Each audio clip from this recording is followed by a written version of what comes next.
Hi, I'm Danielle. Welcome back to another video where you'll be joining me on a photographic safari. Today on a game drive in the beautiful Liwonde National Park in Malawi. As always, when we get to a sighting, you'll be able to see my camera settings live and I'll talk you through my thought process. Why I'm choosing the settings I'm choosing, any potential I see, what I'm trying to exclude, all of those things. Hopefully you'll feel like you're right here in the field with me. So let's go.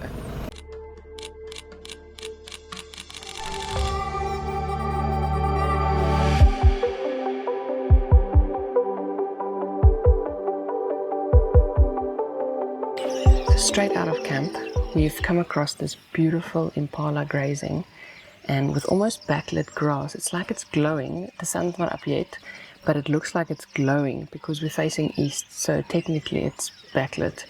The Impala is much darker than the grass, so it stands out beautifully in contrast to its environment. It's a really beautiful scene. I'm already thinking black and white here, but I don't know, because the grass is so beautifully lit.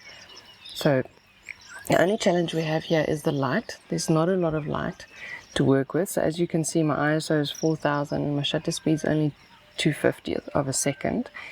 I'm slightly under on my exposure compensation, and I've been playing around with it. So you'll see if I go lighter, there you go, and if I go darker, it's almost a silhouette. So I like it to be round about there, because I want the grasses to glow, but I don't want to blow them out. So I want some atmosphere in the grasses. So I'm thinking it's not going to be a complete silhouette on the Impala, but it's going to look amazing. So I'd rather go a little bit up and emphasize the glow on the grass without blowing it out. And then the second challenge is to wait for it to lift its head. And then also focus is tricky because it's technically a little bit backlit and it's still very dark. However, it is in contrast to the grass, so the camera should do well. We'll see when the Impala lifts its head.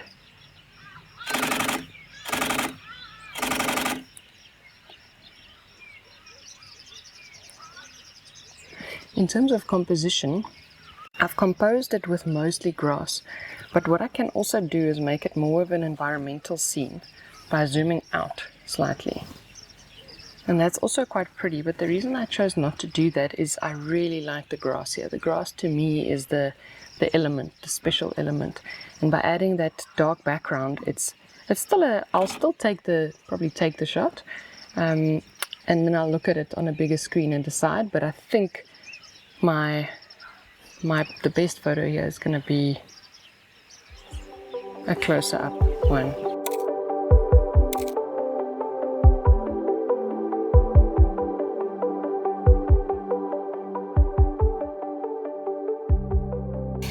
We've come across this beautiful herd of elephants, and I'm going for the close-up images. Oh, look at that. That is beautiful. Look at that eye color. She has a little bit of foliage on the eye, but that matches with the background. You see I'm at a very low shutter speed. I'm at 3/20th of a second, and it's because the light is really low. But what that allows us to do is to capture that color, that amber color in the eye. So elephants don't often open their eyes. They drop their eyelids when there's harsh light quite easily. And so that amber color really comes out in overcast conditions like this. I'm at 7.1, so that's my lowest aperture that I can go to on my lens. Obviously, if your lens can go lower, then you would. But that's the reason. And then exposure compensation, I'm at 0 because there's no harsh contrast between the elephant and its environment, so it's not really necessary for me to compensate at all. Here's one facing us.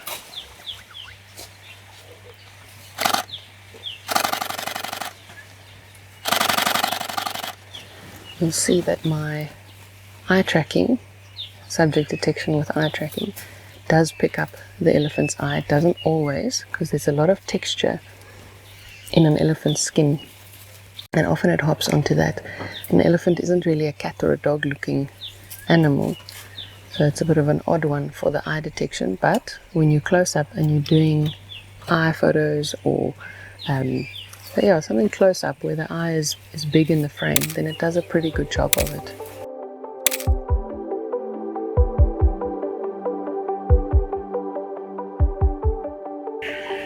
come across a buffalo in the woodlands and he's just staring at us. We have beautiful framing on the sides. Initially, my exposure was lower down there, but you see how the buffalo disappears, completely dark. So I had to go up on my exposure slightly until the buffalo looks good. The grasses around it are a little bit bright, but I don't believe they're clipping. Shutter is at 800th of a second because, as you can see, my ISO is at 5000. But the actual preferred photograph here is a vertical. And it's a little bit difficult with the Atomos on my camera, but I'll show you the photo that I'm actually going for. That's the photo that I'm going for. Beautiful foreground blur, beautiful background blur, and you see the frames of the foliage above and around. It is absolutely beautiful. I'm not a fan of putting subjects in the middle, but when it's a symmetrical look, like when the animal is completely symmetrical, and buffaloes often just stare at you, so they're symmetrical, then it works really well. So that's why I put him in the middle there. I wouldn't put him in the middle for the horizontal, for the landscape. Then I'd use the foliage on the left to frame him. But it's a beautiful, beautiful scene, very unique buffalo scene here. Important thing to remember is obviously not clip your highlights. You can always recover a little bit of detail in the shadows of the buffalo. There's an oxpecker. Oh, there's more than one oxpecker on him there. And 800th of a second is just fine. I can actually probably go a little bit lower because the chances that he does something extremely fast is not great. So if I go down to say 500th of a second, my ISO goes down to 3.2.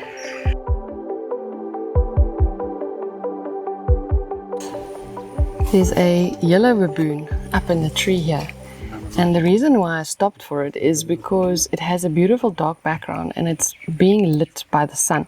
And you can't really see its eyes, so the options are to go really dark and have it rim lit like that. That's beautiful. Or you can overexpose slightly and get the eyes to come out. She's probably gonna go down the tree now, but drop my shutter speed to 800 because it is actually quite deep shade there. But the reason I stopped for the baboon is the lighting. Again, the lighting contrast. Watch the tail, so you can either include the tail and then just have the tree on the left hand side, or you can just go for a portrait with just the face and the torso. But the stronger the sun's getting, the more rim light is popping out on that baboon. So I'm leaning more towards a really underexposed image for a rim light sort of effect. You can do this in post-production as well. So it doesn't really matter. I just like to see it live in my screen and see how it works out. And then I also like to include the tree just to give it context of where it is, but not the other side of the tree. So I'm limiting the tree to the left border of the frame.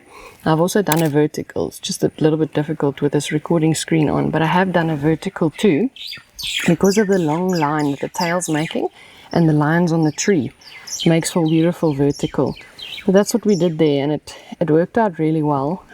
So look again, get excited about contrast. Contrast is creativity, and you can play around with your exposure to get that. Keep an eye on your ISO. I went down on my exposure, so obviously your ISO will go down, and that's not so much of a problem compared to when you're doing high key, when you're overexposing. But that's the reason for it. 800th of a second is fine for a stationary baboon. It really doesn't matter. And then try and get the background as blurry as possible here, just because it can be distracting if you are at a higher f-stop. But it is, I'd say, about 20 to 30 meters behind the baboon, so it already blurs well. Even on my 6.3, it's made a beautiful bokeh in the background.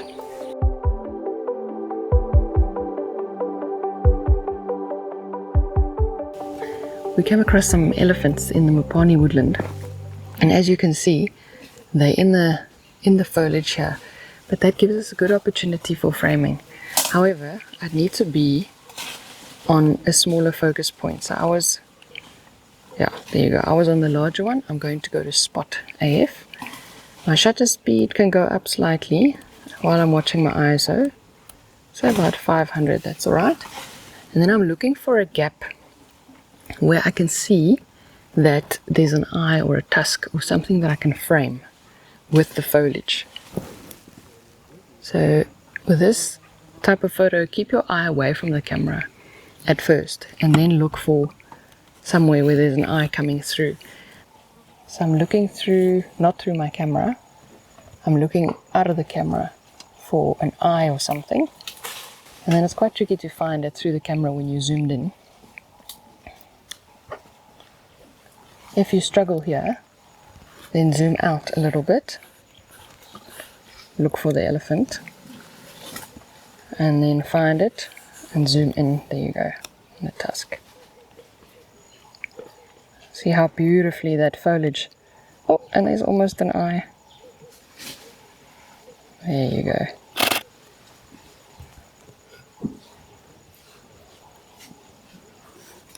So don't always give up hope when there's foliage.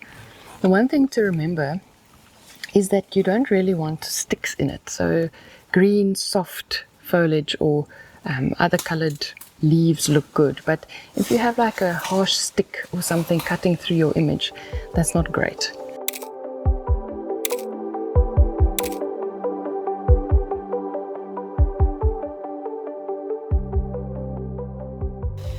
Found some buffalo in light grass, and it's going to make for a beautiful black and white photograph. The tracking is not working that well, so I'm going to change my focus mode just to a single point. And I've overexposed slightly because the buffalo is so dark against the light background, and that's already what makes me think black and white. So it's strong light already. Harsh light's not ideal, except if you can make the most of contrast. So if you can work with your exposure compensation to get something out of it. So just to demonstrate, you see how nicely that buffalo is popping out of the grass there. That's beautiful. I might go up on my shutter speed slightly, just because I noticed there's oxpeckers on the buffaloes and they often shake their heads to get rid of the oxpeckers. And so, there you go. And so I want to catch those oxpeckers with a faster shutter speed. The overlap's not great, but I'm just waiting for the moment. Look how nicely those grasses are standing out on the legs of the buffalo. Beautiful scene. I'm happy that that line where the grass is meeting the green tree line at the back is not cutting through the buffalo either from my angle. So we just wait. In this situation, you just wait for them to look at you and not to overlap.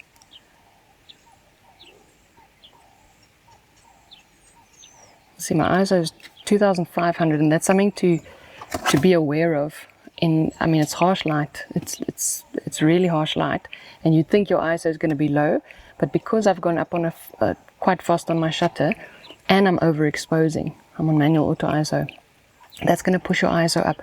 So whenever you're doing high key, remember to check and keep an eye on your ISO and make sure it doesn't go too high.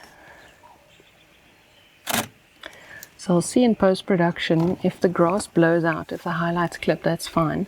I can bring it down a little bit and then I'll convert it to black and white. But just for safety, I'll go down to 0 on my exposure compensation. It's not going to look that impressive because the buffaloes are going to go dark because they're filling most of my frame. But just as another option, I'll try that and see how it comes out. There's time, the buffaloes aren't running away, so there's a little bit of time to experiment. And that also brings my ISO down to 1250. Now they've stopped staring at us. They've done their stare down and they're going to start moving off now. But an amazing setting and an option for harsh light. I'm not a fan of photographing in harsh light at all, as you know by now. But in a contrasty situation, you can still squeeze the last little bit out of it by doing a high key or a low key, overexposing or underexposing with a contrasty subject, a dark subject on a light background or a light subject on a dark background. So that's probably it for the light, but that was the last little bit we got out of it. Thank you so much for joining me on this game drive. If you have any questions about the sightings we had or the settings, please pop them in the comments below, and we'll see you again soon. Bye-bye.